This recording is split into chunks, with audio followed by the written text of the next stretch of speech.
안녕하십니까, 박정호입니다. 네, 이번 방송 현대두산인프라코어에 대해서 이야기해 보도록 하겠습니다. 영상 하단에 좋아요 한 번씩 눌러주시고 이야기 시작해 보도록 하겠습니다. 네, 현대두산인프라코어에 대해서 이야기 좀 해볼 텐데, 우선은 코스피 200에 속한 종목들 가운데서 가장 강한 흐름을 보여준 오늘의 종목이다라고도 볼 수 있겠고, 이름이 굉장히 길어졌죠. 현대두산인프라코어. 원래는 두산인프라코어였는데, 두산인프라코어에서 두산바켓의 투자 부분을 띄워내고, 그 부분은 이제 두산중공업에 합병이 됐고, 지금 남은 부분이 현대두산인프라코어다. 그리고 이 남은 부분이 현대중공업 그룹이 인수해서 현대중공업의 계열사로 있는 그런 상황이다라고 보시면 되겠습니다. 그래서 두산이란 명칭이 붙어 있긴 하지만 두산그룹과는 무관하고 현대중공업 계열의 기업이다. 그리고 워낙 두산 인프라코어 시절 때 광고를 많이 했다고 봐요, 옛날에. 그러다 보니까 어지간하면 어떠한 대략적인 어떠한 기업인지는 아시지 않을까 싶은데, 기본적으로 건설 중장비라든지 그의 중장비 및 엔진이라든지 그러한 부분들을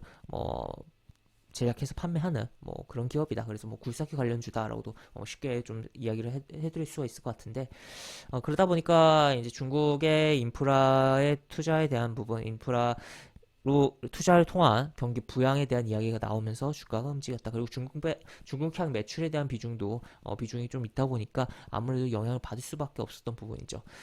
중국 같은 경우는 현재 경기가 제로 코로나라든지 여러 가지 부분으로 다운되는 부분이 있는 가운데서 그러한 부분을 어떻게든 끌어올려 주려고 하는, 그래서 가장 단순하게 쉬운 경기 부양책이라고 한다면 도로 깔고 하는 식의 도로라든지 여러 가지 사회 기반 시설 인프라를 구축하는 게 아무래도 좀 더 효율적이라고 하지는 장기적으로 봤을 때 모르겠지만, 어쨌든 단기적으로 경기를 부양시키는 데는 분명히 효과가 있는 그런 부분이다라고도 볼 수 있겠습니다. 그래서 그런 부분이 큰 이야기가 나왔고, 또 추가적으로 큰 이야기 들이 계속적으로 기사화들이 많이 되면서 영향을 줬다라고 보실 수 있겠는데, 일단 차트를 보면은 120일 이동평에서 오늘 뚫어주는 강한 흐름이 나왔다라고 볼 수 있겠고, 다만 차트 좀 더 크게 보면은 지금 이 뚫어준 흐름 자체는 좋지만 이 구간에 대한 캔들이 굉장히 밀집이 많이 됐고 매물입니다. 이게 다 거기서. 그렇기 때문에 시가총액의 덩치가 있다 보니까 한 번에 못 가는 것도 맞겠지만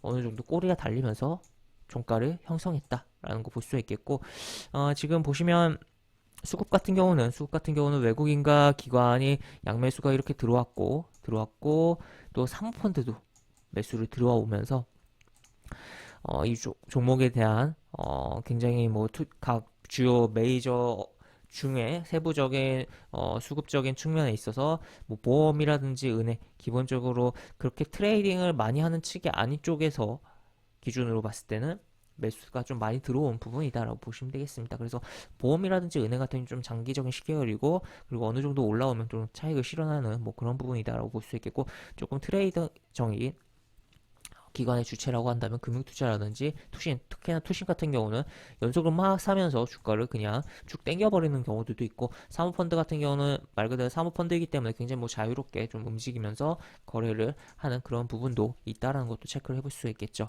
그래서 하여튼 그런 가운데서 움직이 나왔으니까 이 캔들을 중심으로 봐야겠다라는 것을 체크를 해볼 수 있겠고, 당분간 이 캔들의 흐름에 있어서 이제 분봉을 이런 식으로 참고도 해볼 수가 있겠죠.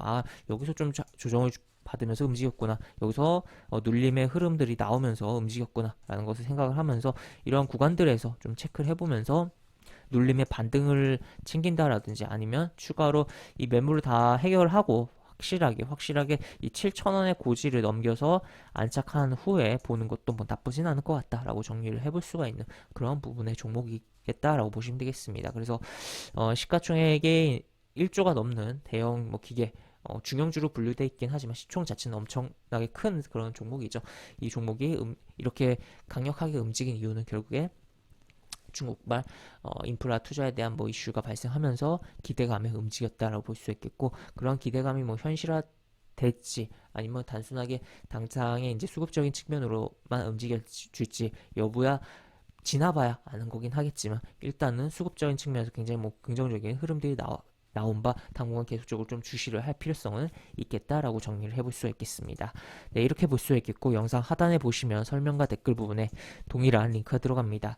이 링크 타고 들어오시면 제가 운영하는 무료 카톡방으로 입장을 할 수 있고 입장하시면 여러 가지 장주 시황 관련 코멘트, 속보 관련된 부분 여러 가지 부분들 올려드린 부분 있으니까 이 부분 참고해 보시면 주식하시는데 많은 도움이 되지 않을까 싶습니다. 이상 박종호였습니다. 네, 감사합니다.